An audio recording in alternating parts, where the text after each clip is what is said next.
What's up, everybody? Yep, I'm back. Had a few comments on YouTube ever since Raw, I guess. That'd be a couple days now. It's Tuesday as I tape this, so it's only one day, but I was really vocal on social media during Raw, so I guess it got people's attention. So, yes, I'm back. Don't know if it's going to be a permanent thing or if it's just a one-shot deal like it was when Percy passed, and I think I did one after that. I don't remember. Isn't that awful? I can look at my YouTube. I just don't have the energy right now. I just don't care. Um, but yeah, I've been away, and I apologize for that. What it is, guys. Is it comes down to life happens, and I apologize for that. And you know, when you guys are in my position where you're having a split custody thing and you lose the majority of the time with your child, it sucks, but um, now getting into the groove of having, you guys know Dylan, only on the weekends, and for me it's just aching at me. It hurts because I miss my boy, and wrestling's not, what it used to be. It finally got good at SummerSlam with this whole storyline that I'm going to talk about with the whole Orton, Daniel Bryan, Triple H thing.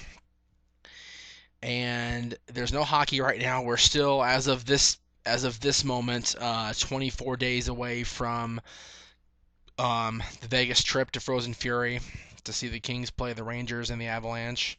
My dad and I are going, and JJ and his stepdad are going.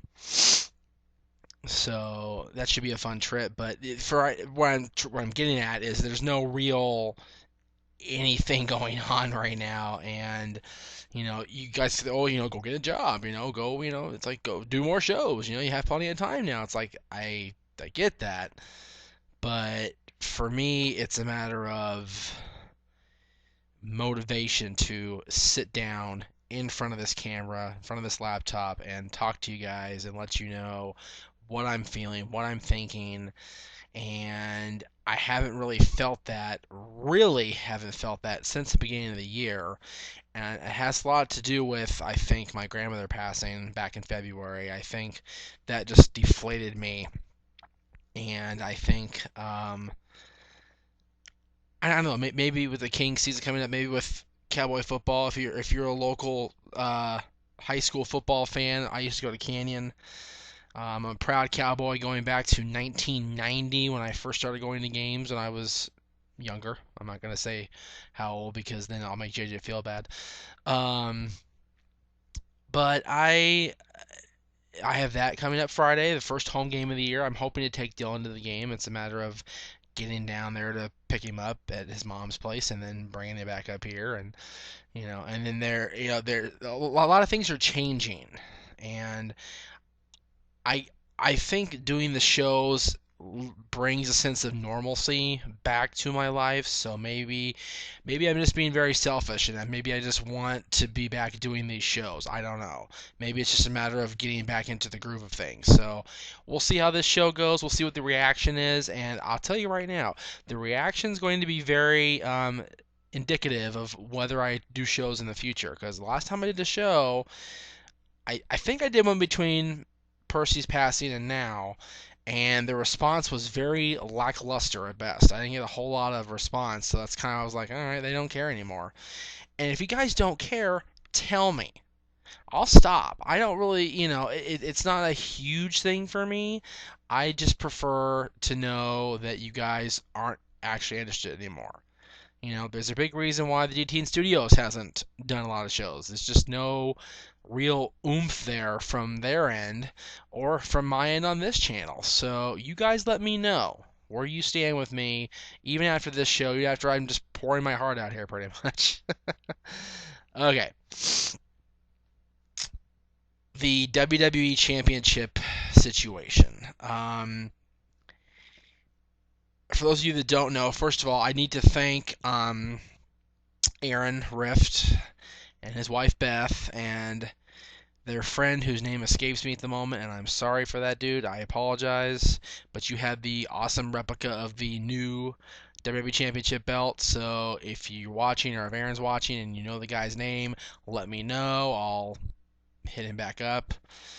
But I had a really fun time SummerSlam Sunday. I dropped Dylan off and I ended up waiting at Hooters for the party to start pretty much. Met up with Aaron out front of Staples Center and then walked back at Hooters, got a table upstairs, and got the show online. I actually got the show on the digital stream and it was awesome. And I felt SummerSlam was one of the best SummerSlams, period.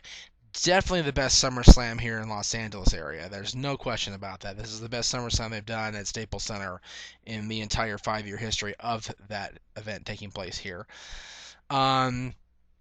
People are surprising me with their comments as far as they're upset that Orton is the WWE champion. They're upset that Triple H, did this dirty thing and he's a bad guy now and he's being very Vince-like and, that doesn't bother me.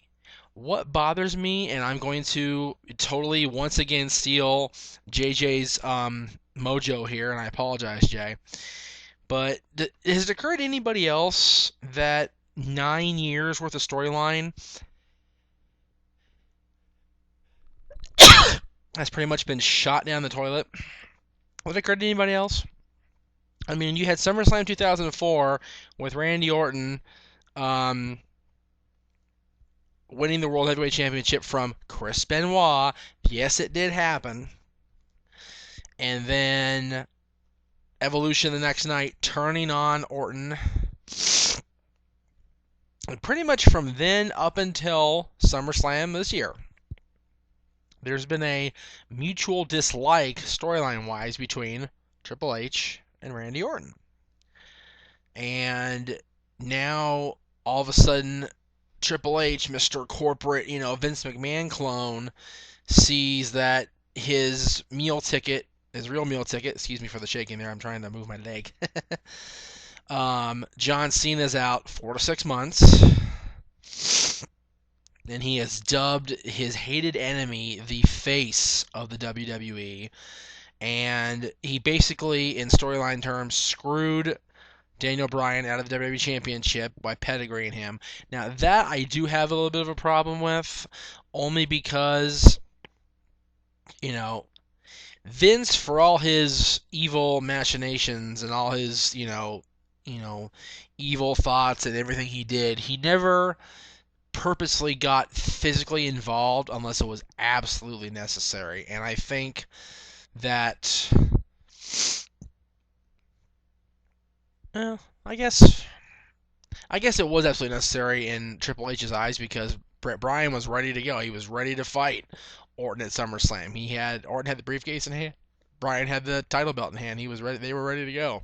And Triple H, I guess, wanted to make sure that Orton walked out of the Staples Center with the WWE title, and he sure did. And I just dislike this whole corporate bullying thing because are we supposed to be about being a star, guys? Isn't the company about be a star and no bullying, and Ryback's supposed to be the bully, right? And now we've got Triple H being a big corporate bully and, singling out Big Show and Dolph Ziggler and The Miz and, all this nonsense going on with Big Show's ironclad contract being called into question by Stephanie on Raw because of Big Show's poor investments. Like, isn't this the Shawn Michaels storyline from, oh God, what was it, 3 years ago, 4 years ago, when he was dealing with JBL? It's like, it's the same story all over again. Shawn Michaels has to do something to make sure he keeps his job. Big Show has to do something to make sure he keeps his contract intact. And Dolph is just getting the hell beat out of him by the Shield on a nightly basis, it seems like. And, then he had to face Ryback immediately after Ambrose, blindsided him. I just think that the three in particular are singling out because I'll tell you, Miz I've made no bones about the fact that when Miz first came in, I didn't like him. I didn't like the whole host of SmackDown gimmick. I didn't like his way of operating, but he has sold me the other way in the last a few years, even before he became WWE champion, before he became Mr. Money in the Bank, when he was still U.S. champion and Unified Tag Team champion with the Big Show, ironically. Um, Miz has really turned a corner, and I think to have one of your solid workers like that be, singled out for having a voice, you know, I kind of get it. I understand that, the establishment's trying to keep the independent voices down, but I don't know. It just bothers me. And maybe I'm letting it get to me too much because I was such a fan of the Austin McMahon storyline back in the late 90s, early 2000s that I don't like seeing it again with the evil corporate mastermind, basically putting everybody down and, you know, Jade of all people, and I'm going to single her out, and that's going to piss her off, and that's just too bad. Um, Jade is the biggest Triple H fan that I know. She's adored him for years, and even she is fed up with Randy. Excuse me, with Triple H.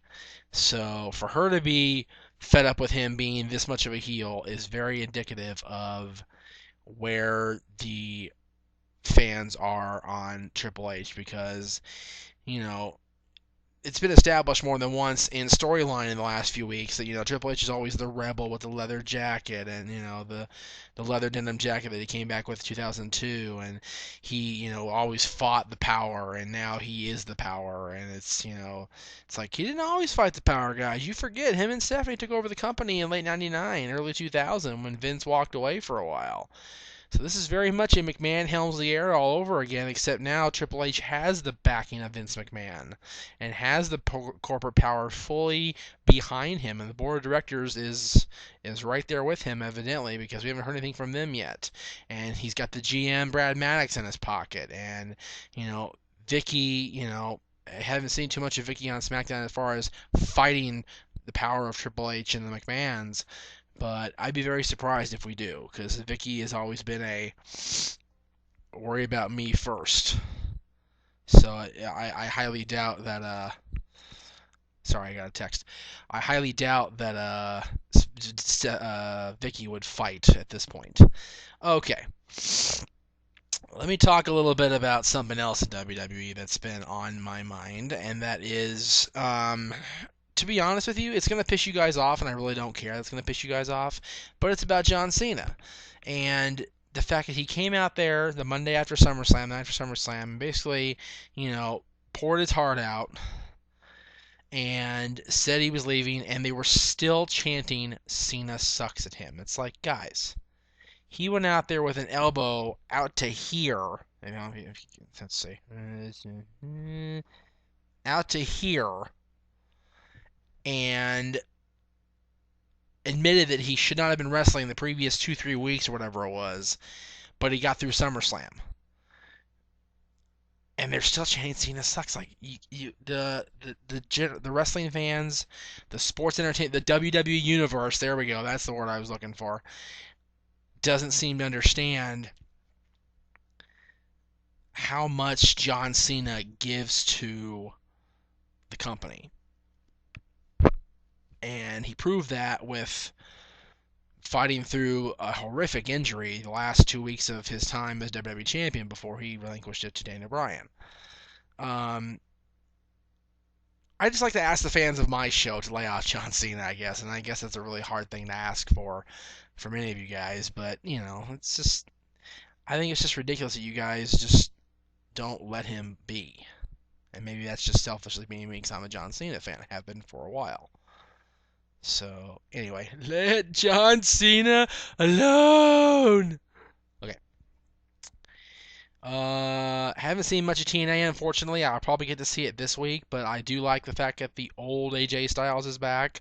I like the fact that they gave up on this whole Sting 1996 clone thing quicker than Sting did in 1996-97.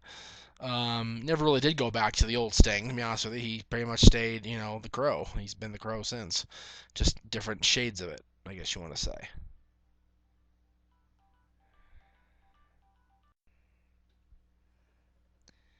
But yeah, so I'm glad that AJ's back. I'm glad that he, is, doing the normal AJ Styles thing, so that's good to see. I'm hoping that what I'm reading on NoDQ.com as well as other sources is true, and that Hulk Hogan is either going to be leaving TNA or, you know, taking a step back. And I'll tell you why. People are like, oh my God, he's turning on Hulk Hogan. No, I'm not turning on Hulk. That's not what I'm doing. What I'm saying is, if he's seriously going to try to go after the world championship take it from Bully himself and face Bully at Bound for Glory in a match, it's going to be horrific because let's face it, Hogan cannot do what he used to be able to do. He could barely do what he did 2 years ago against Sting. It's just not a good idea, and I don't think that Hogan, needs to be in that position where he can make that match. He needs to just, be, I don't know if you, I don't know what to do with Hulk if he's not going to be in a position of power at TNA at this point, because what do you do with a Hulk Hogan? It's the biggest name in the history of the business. What do you do if he's not going to be a featured headline type player? Hard to say. Anyway, I rambled for long enough between WWE and briefly here on TNA, and I haven't seen Ring of Honor. I'm looking forward to the new world champion being crowned. I'm kind of hoping it's Kevin, to be honest with you, Kevin Steen, because Kevin's a favorite of mine, and hopefully they have a good feud with him and Jay Briscoe, with Jay having to give the belt over to the new champion if it is Kevin. So hopefully that turns out very well for Ring of Honor. All right, that's it for this show. Sorry it was so haphazard. It kind of got broken up there in between, but if you guys want to see more of Jeff, let me know, and I'll make the effort to make more shows. But for now, this is Jeff saying see ya.